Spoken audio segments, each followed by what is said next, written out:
Hello everyone, Dan can be Jeet Kune Physiology Morning. Today's day 3 of athletes cold injury prevention. Okay, so some of you may not think that I'm an athlete. You're like, oh, well, you're not in any sports, anything like that. You're a martial artist. You know, honestly, there are also several martial artists out there, several other martial artists who I would consider athletes. Now, martial arts in general, you know, a lot of people, obviously they focus a lot on technique, training, things like that. Okay, which is great. But like I said, in Jeet Kune, it's 60% conditioning, 40% technique training.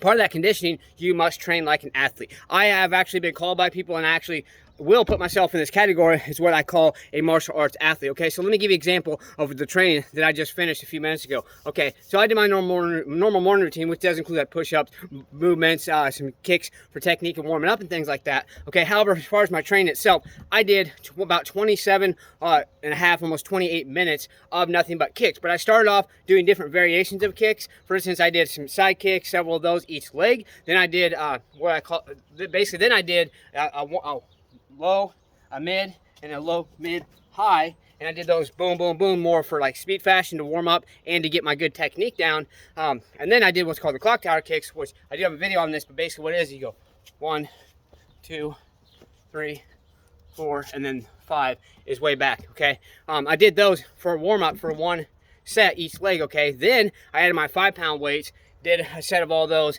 Then I added an additional 2.5 pound weight, so that was 7.5 pounds on each leg, doing multiple types of kicks. Then I took the 2.5 pound off, had just 5 pounds, continued again. Then I took the 5 pounds off, continued again. Then I finished with some speed training. Then I did 10 minutes, or actually about a little over 10, probably about 10.5 minutes of exercise bike, and in which I was going a constant 20 miles per hour until towards the last minute. At 15 seconds, I hit the pace. I picked up the pace. At 30 seconds, I picked up the pace, basically meaning, excuse me, I did 9:15, 9:30, then at 9 minutes 45 seconds. I just went as fast as I could till 10:07. Then I actually took like a breather for like 3 to 5 deep breaths, and then I did as fast as I possibly could. Then I did what I call these duck jumps, boom, boom, boom, like this.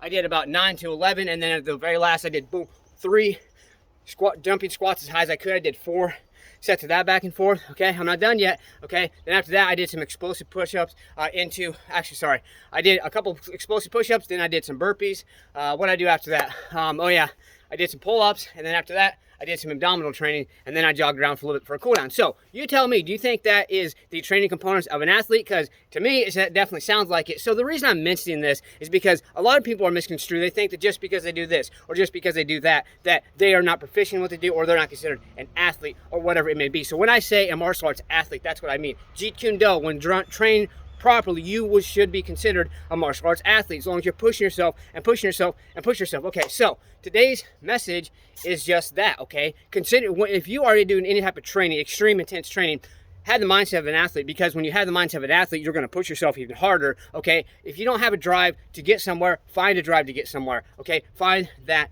drive. Okay, now what does this have to do with cold injury prevention? Because it's all about a mindset. If you can get yourself into a mindset where you are an athlete, you're an athlete, then you can get yourself in the mindset of the cold. Oh, the cold, embrace the cold. I'm making my cold my norm. I understand you're looking at this, you're like, what the hell? He's not doing cold adaptation, but I am, okay? Yes, right now I'm taking advantage of the last couple of days here in Iowa where I'm at when it's really warm, so I'm getting a good sweat, really good sweat going on, okay? And I'm just taking advantage of that, and because I'm preparing my mind for the cold. I know this because I know what is necessary to adapt to the cold, to embrace the cold, and that is today's message: embrace the cold. Learn to embrace the cold. I want you to spend your entire day today and learning to embrace the cold. Even if it's not cold out, learn to embrace it. Take a cold shower. If you've never taken one, start off with 5 to 10 to 15 seconds in the cold. Start with warm, then you go to high, all comfortable, and then just turn the cold on to where your mind can't think about it, and just let it come over. It's like, it's getting past the overwhelming feeling, whether you're doing cold showers, whether you're doing training in the cold, whatever it is, it's getting past that overwhelming feeling, and then you're going to be glad that you went out there and did it. So let's get this in motivated, believe in yourself, believe you can do it, and believe that you deserve it. Let's get out there, let's go, smash, punch, kick that like button, just don't break it. Let's get out there and do something.